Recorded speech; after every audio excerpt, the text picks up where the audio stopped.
Peut-on comparer notre vie à une rivière? Regardons tout d'abord de plus près ce qu'est notre vie. Je ne parle pas de la qualité de celle-ci, d'une vie parsemée de grands bonheurs, de petits malheurs, non. Je parle en réalité de la vie en tant qu'élément, en tant que brique de l'existence. Notre vie, elle s'adosse au temps. Le grand mystère, c'est le temps. Le temps et la vie sont intimement liés. Et lorsque je parle de la vie, je parle de la vie dans notre univers. Si le temps disparaît, la vie disparaît. Notre vie s'adosse donc au temps, et le temps, de son côté, se déverse depuis l'infini vers l'infini. Le mouvement du temps est perpétuel et jamais cela ne s'arrête.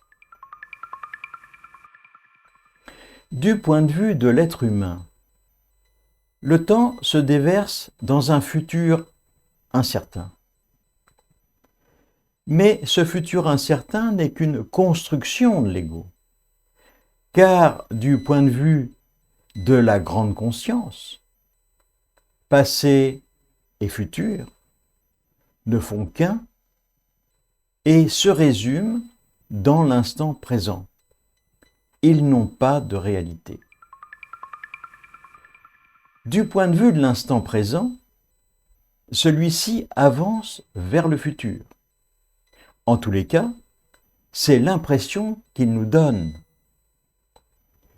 Nous autres humains sommes semblables à l'eau de cette rivière. Parce qu'un jour nous sommes une personne, à un moment donné, assez précis, et perpétuellement nous changeons. Nous sommes donc identiques à l'éponge qui absorbe les expériences, ces expériences que nous vivons au quotidien, et imperceptiblement, ces expériences nous changent, elles nous transforment. On pourrait dire qu'elles changent et qu'elles transforment notre ego. Par exemple, au début de cette vidéo, vous étiez une personne A. Arrivé à l'instant même où vous m'écoutez, où je vous parle déjà de votre expérience, eh bien celle-ci s'est transformée. Maintenant, vous êtes une personne B.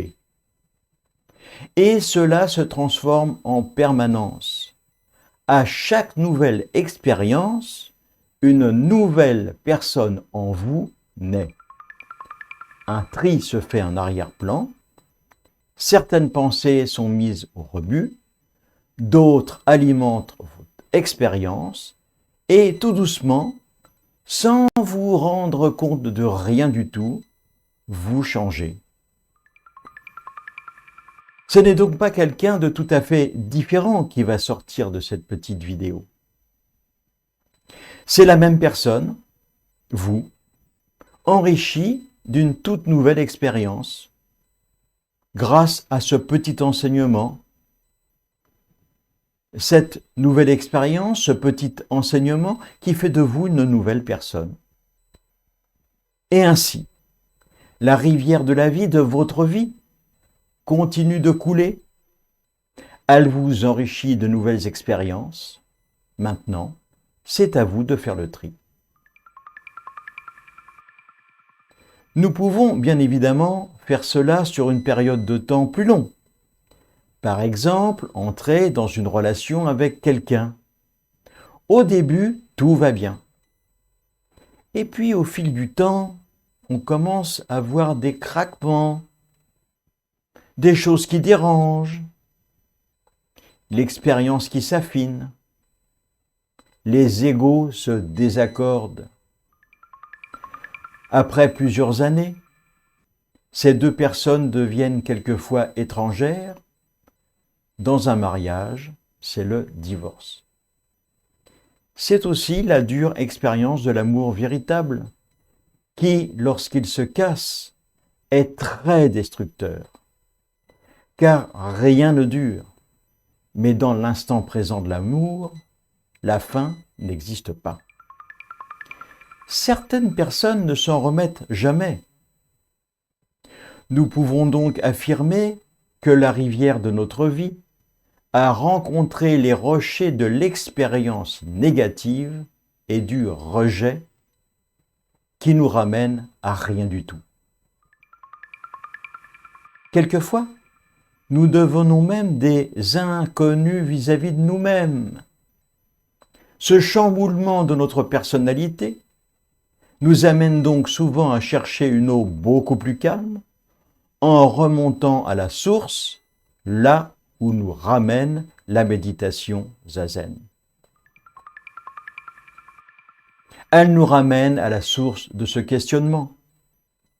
De la même manière que la rivière qui semble toujours la même. D'un instant sur l'autre, elle est semblable, effectivement, à ce qu'elle était. Et pourtant, l'eau n'est plus la même.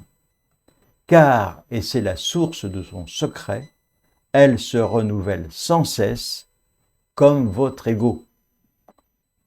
Ce que nous ignorons, c'est que nous glissons lentement vers l'infini. Nous ne sommes pas maîtres de ce qui se passe, car nous sommes comme dans une barque, sur une rivière, sans rame. La barque est portée par l'eau, elle ne sait pas où elle va, elle ne sait pas ce qui va arriver, elle ne connaît pas les obstacles qu'elle va rencontrer. Elle ignore sa destinée. Y aura-t-il des barrages? Y aura-t-il un gouffre? Combien d'autres obstacles encore? Vous et moi, nous ignorons notre destinée.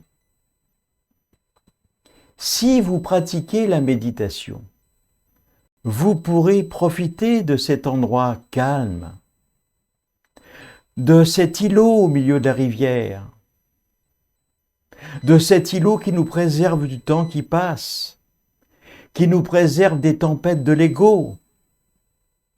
Il permet de modifier le flot continu de ces pensées délétères qui empoisonnent notre vie et par répercussion la vie des autres. Cet îlot, la méditation, c'est la planche de salut. Après cette petite vidéo, il sera temps pour vous de reprendre le fil de votre rivière. En attendant la prochaine vidéo, je vous suggère d'être heureux juste pour donner l'exemple. N'oubliez pas de me retrouver sur le site calameo.com afin de retrouver ces enseignements dans la rubrique auteur. Vous tapez simplement mon nom, Félix Sellens. Et puis n'oubliez pas que chercher le bonheur en dehors de nous, c'est comme attendre le soleil dans une grotte orientée au nord. Ça, c'est un adage tibétain qu'il dit. À très bientôt.